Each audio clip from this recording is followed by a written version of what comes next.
Dear Dr. Love, magandang gabi po sa inyo. Ako po si Jonathan, 30 anyos, taga Bulacan. Dr. Love, hingi po sana ako ng tulong sa inyo. Gusto ko pong maliwanagan ang tungkol sa isang bagay. Ako po ay may kasalukuyang girlfriend, 3 taon na po kami, at siya na nga po ang tinatanaw kong makasama hanggang sa pagtanda. At pinapangarap na mapakasalan at maging ina ng aking magiging mga anak. Kaya nga lamang po, Dr. Love, mayroon po siyang inilihim sa akin. Sa 3 taon namin, ni hindi man lamang siya nagtangkang sabihin sa akin yun. Ang masakit po sa akin, sa iba ko pa nalaman at sinubok pa niyang magsinungaling. Nalaman ko po sa pinsan ko na ang bata po pala na nakatira sa kanilang bahay, na all this time, akala ko pamangkin niya ay anak niya po pala. Kung sinabi niya po agad ito sa akin, sana hindi issue ito. Pero itinago niya po kasi. Ngayon, nang sinabi ko po sa mga magulang ko, parang nawala ang amor nila sa aking fiancé. Ang sinasabi nila sa akin, pag-isipan ko raw ng mabuti kung siya pa rin ang babaeng pakakasalan ko.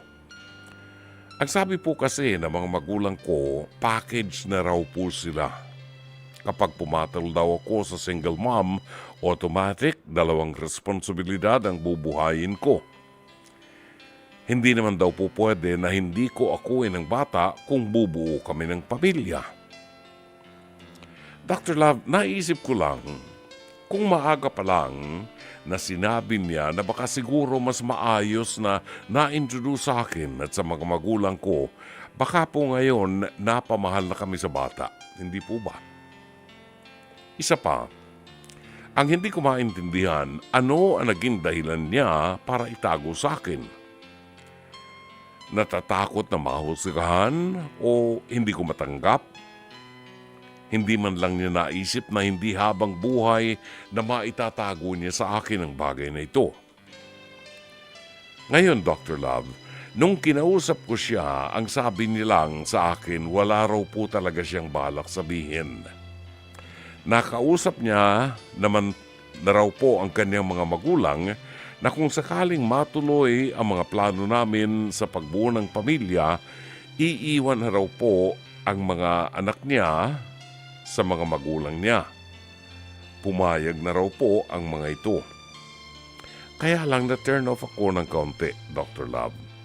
Anak niya po yun. Kahit sabihin na mahal niya ako, parang hindi naman po tama na pagkatapos niyang ilabas sa mundong ibabaw yung bata. Basta na lamang niya iiwanan kapag hindi okay sa circumstances. Ngayon napakaraming tumatakbo sa isip ko, Dr. Love. Siya pa nga ba ang gusto kong pakasalan? Hindi na siya ang babaeng nakilala ko. Ang babae po kasing nakilala ko, hindi sinungaling.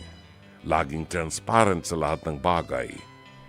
Isa pa, mapagmahal, makatao, at hindi immoral. Pero ano siya ngayon? Naguguluhan ako, Dr. Love. Ano po ba ang dapat kong gawin? Ipagpatuloy ang relasyon namin? Bigyan siya ng pagkakataon sa kabila ng pagsisinungaling niya sa akin? Pero paano ang anak niya? Gusto niyang iwan sa kanyang mga magulang. Parang hindi ko naman po yata kaya ang ganon. Kawawa naman po ang bata. Sana po mapagpayuhan niyo po ako. Tama po ba ang papasukin ko na paninindigan ng isang single mom? Thank you in advance, Dr. Love. Gumagalang, Jonathan.